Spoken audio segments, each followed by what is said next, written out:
함께 읽은 본문 말씀은 이제 바나바와 바울이 1차 선교 여행을 이제 마무리하고 있는 때의 이야기입니다.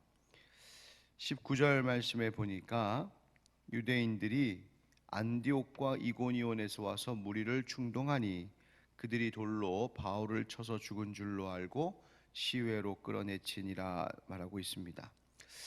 바울과 바나바가 사실 복음을 전하다가 이미 앞서 자신들을 핍박하고 죽이려 달려드는 유대인들을 피해 루스드라라는 곳까지 도망해 왔었습니다. 그래서 우리가 어제 본문 나눴던 것처럼 그곳에서 걷지 못했던 사람을 치유하고 복음을 전해 많은 사람들을 주님께 돌아오게 했죠. 그런데 앞서 안디옥과 이고니온에서 바울을 죽이려고 했던 사람들이 지금 피하여 온 이 루스드라까지 쫓아와서 거기까지 쫓아와서 그곳에 있는 사람들까지 충동질을 하고는 함께 무리를 지어 바울을 죽이려 했다는 겁니다. 바울을 돌로 쳤습니다. 얼마나 바울이 돌에 맞았는지 사람들은 바울이 죽은 줄 알고 루스드라시 바깥으로 끌고 가 버려버렸다. 그러니까 이 사람이 진짜 죽었는지 살았는지 분간도 안 될 정도로 그렇게 돌에 맞아 피범벅이 되어 버려졌다, 이 얘기입니다.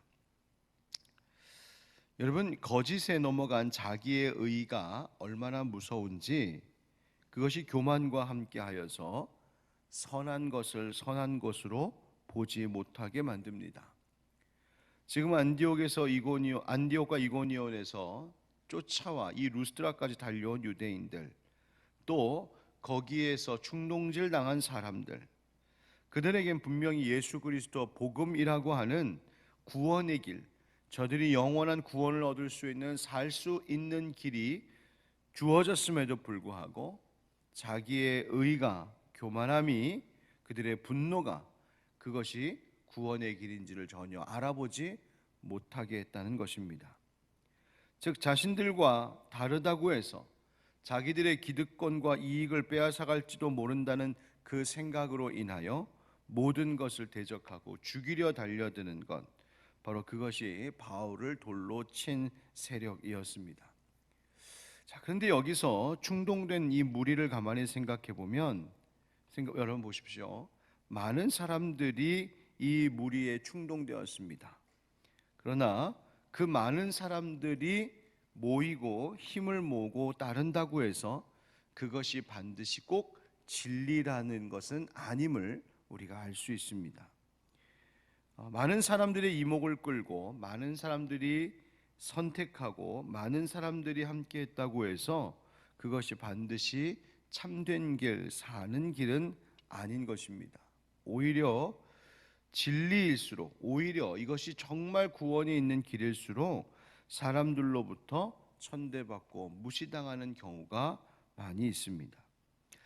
그런데 우리는 종종 당장 문제가 나를 쫓아오고 있다고 해서, 종종 절대 다수의 힘에 끌려서 우리가 생각하고 판단할 때가 있습니다. 친구가 그렇게 말하니까 그게 맞는가 보다 하고 따라가고, 이웃들이 그렇게 행동하니까 에이 그게 맞는가 보다 그렇게 행동하고, 여론이 그러니까 나도 그렇게 생각하고, 다수가 그렇게 사니까 나도 그냥 그렇게 사는 게 맞겠구나 하고 쏠려 다니는 것이죠. 그러나 여러분, 의로운 길, 옳은 것은 오히려 박해를 받는 좁은 문, 좁은 길이라는 것을 잊지 말아야 합니다. 마태복음 7장에서 예수님이 말씀하셨습니다. 좁은 문으로 들어가라. 멸망으로 인도하는 문은 크고 그 길이 넓어 그리로 들어가는 자가 많고, 생명으로 인도하는 문은 좁고 길이 협착하여 찾는 자가 적음이라. 아멘. 여러분, 많은 사람들이 그 길을 간다고 해서, 그렇게 산다고 해서 꼭 그것이 반드시 옳은 것만은 아님을 우리 잊지 말아야 됩니다. 다수, 여론, 대중, 무리, 군중, 이러한 것들이 가지고 있는 허구성이 있고 포악성이 있다는 것을 경계해야 합니다. 그리스도인들은 많은 사람들이 가는 길이 아니더라도 예수님 가신 길이라면, 진리의 길이라면 그 길을 의연하고 담대하게 꿋꿋이 걷는 용기를 가져야 합니다. 20절 21절 말씀에 제자들이 둘러섰을 때에 바울이 일어나 그 성에 갔다가 이튿날 바나바와 함께 더베로 가서 복음을 그 성에서 전하여 많은 사람을 제자로 삼고 루스드라와 이고니온과 안디옥으로 돌아가서라고 말하고 있습니다. 바울과 바나바는 지금 자신들을 돌로 쳐 죽이려고 했던 그곳 루스드라, 이고니온 그리고 안디옥을 거꾸로 차례대로 다시 재방문하고 있습니다. 왜 다시 방문했을까요? 자기를 돌로 쳐 죽이려고 했던 사람들, 유대인들이 있는 그곳을 왜 다시 되돌아갔을까요? 22절 23절 우리 한번 같이 읽어보실까요? 시작. 제자들의 마음을 굳게 하여 이 믿음에 머물러 있으라 권하고, 또 우리가 하나님의 나라에 들어가려면 많은 환난을 겪어야 할 것이라 하고, 각 교회에서 장로들을 택하여 금식 기도하며 그들이 믿는 주께 그들을 위탁하고. 아멘. 복음을 전했다가 또 거기서 그렇게 핍박받고 돌에 맞아 죽을 뻔했었던 그곳, 그런데 그곳으로 다시 되돌아가서 거기에 있는 사람들을 전도하고 그 많은 사람들을 제자 삼는 제자 훈련하고, 그리고 또 그 사람들에게 또 다른 제자들을 부탁하는 이 놀라운 일들을 왜 했을까? 22절에 보면 마음을 굳게 하여 이 믿음에 머물러 있으라 권하고 있습니다. 여기서 굳게 하다라고 하는 것은 힘있게 해주다, 튼튼하게 해주다는 뜻이죠. 그런데 그것이 어디 위에서 가능하다? 이 믿음에 머물러 있을 때, 예수 그리스도 믿는 믿음, 그 신앙 위에 서 있을 때 그것이 튼튼한 것이라고, 그것이 힘 있는 것이라고 다시 재차 강조하며 가르쳐 주었습니다. 또 22절 하반절에 하나님의 나라에 가려면 많은 환난을 겪어야 할 것이라, 환난도 많다는 겁니다. 예수 믿는 길이 아무 일이 없는 것이 아니라 반드시 예수 믿는 길에는 환난과 아픔, 고난과 시련이 있음을 말하는데, 그러나 그 환난과 아픔이 아무 무의미한 것이 아니라 하나님 나라를 소망하는 의미 있는 환난과 고난이라고, 그러니 그 믿음 놓지 말라고 재차 권면하고 있는 겁니다. 그러면서 이 지역에서 그렇게 핍박을 받았음에도 불구하고 자기가 돌아오면서 뿌린 그 복음의 씨앗이 과연 어떤 열매를 맺었을까, 그것이 너무나 보고 싶었던 바울은 다시 왔던 길을 되돌아가며 사람들에게, 그리고 그때 예수 믿었던 자들에게 그 교회를 맡기고 있습니다. 그래서 23절에 각 교회에서 장로들을 택하여 금식 기도하며 그들이 믿는 주께 그들을 위탁했다. 각 교회에 리더들을 세우고 그 리더들에게 그 교회를 맡기고, 또 그들이 믿는 주께, 하나님 앞에 그 리더들을 맡겨 하나님이 이 교회와 이 교회의 일꾼들을 보호해 주시기를 원했다, 구했다, 바로 그 이야기입니다.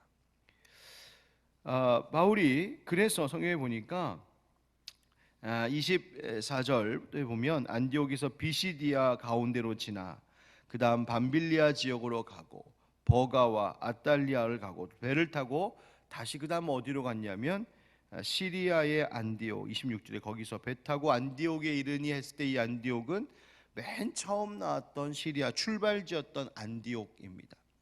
그래서 그곳을 뭐라고 말하고 있냐면 우리 26절 같이 읽겠습니다. 시작. 거기서 배 타고 안디옥에 이르니 이곳은 두 사도가 이룬 그 일을 위하여 전에 하나님의 은혜에 부탁하던 곳이라. 아멘. 그들이 출발하기 전에, 선교여행을 출발하기 전에 하나님의 은혜에 뭐 했던 곳이라고요? 부탁하다 합시다. 하나님의 은혜에. 다시 한번 하나님의 은혜에 부탁하는 믿음. 바로 이것이 오늘 말씀의 주제입니다. 이 비시디아 안디옥 이곳에서부터 다시 거꾸로 돌아와 이 시리아 안디옥까지 오게 됐는데, 이 시리아 안디옥이라고 하는 곳은 바로 안디옥 교회 두 사도를 처음 파송했던 곳이요, 바로 그곳을 뭐라고 말하고 있냐면 그들을 위하여서, 그들의 일을 위하여 하나님의 은혜에 부탁하던 곳이다. 그러니까 바울과 바나바의 인생은 하나님의 은혜에 맡겨졌던 인생이라는 것입니다. 여러분, 바울과 바나바 그들이 그 핍박에도 불구하고 다시 왔던 길을 되돌아가며 그 고통 가운데, 시련 가운데 있을 초대교회 성도들을 위로하고 재차 방문하며 권면하고 다시 든든히 세우고자 했던 것, 그 죽음의 공포 앞에서도 두려움을 이겨내며 그 담대하게 다시 그 길을 갈 수 있었던 이유는 오늘 26절 말씀처럼 그들의 인생이 하나님의 은혜에 부탁된 인생이었기 때문입니다. 여러분, 하나님께서 사용하시는 사람은 언제나 하나님께 맡겨진 사람들임을 알 수 있습니다. 여러분, 하나님께 맡긴 인생 살아가는 우리가 되기를 주님 이름으로 축복합니다. 믿음은 맡기면서 사는 삶입니다. 내가 가는 길을, 내 삶을, 나의 안전을, 나의 생명을 내가 아닌, 혹은 다른 사람이 아닌 오직 능력이신 주님의 손에 맡기며 사는 것이 믿음의 삶입니다. 시편 31편 5절에서 시인이 말하기를 내가 나의 영을 주의 손에 부탁하나이다. 진리의 하나님 여호와여 나를 속량하셨나이다 노래했습니다. 예수님께서는 십자가에서 달려 죽으실 때 바로 이 말씀을 그대로 하나님 앞에 고백하셨습니다. 아버지여 내 영혼을 아버지의 손에 부탁하나이다. 여러분, 재산을 은행에 맡길 때에도 그 은행에 대한 신뢰를 가지고 맡깁니다. 또 우리가 교통수단, 택시를 타든 기차를 타든 아니면 비행기를 타든지 그 운송수단에 나를 맡기고 신뢰하고 그것을 탑승하는 겁니다. 여러분, 과연 우리는 주님 앞에 얼마나 내 삶을 신뢰로 맡기며 살고 있는지 깊이 한번 생각해 보면 좋겠습니다. 내가 왜 이렇게 염려하고 불안해할까? 혹시 하나님께 맡긴 삶을 살지 못하고 있어서는 아닐까? 내가 늘 왜 이렇게 부족하고 만족치 못한 부족함과 불만 속에 살아가고 있는 것일까? 혹 내 삶을 온전히 주님께 맡기지 못하고 있는 것은 아닐까? 여러분, 바나바와 바울의 삶이 그 고통, 위험한 순간에도 불구하고 용기를 내어 자신들의 사명을 끝까지 감당하며 갈 수 있었던 것, 그들이 하나님의 은혜에 자신들의 삶을 부탁하여 맡겼고, 그랬기에 그는 다른 믿는 제자들에게도 저들을 하나님께 맡깁니다라고 고백하며 그들을 세울 수 있었던 것입니다. 시편 37편 5절 6절에 네 길을 여호와께 맡기라.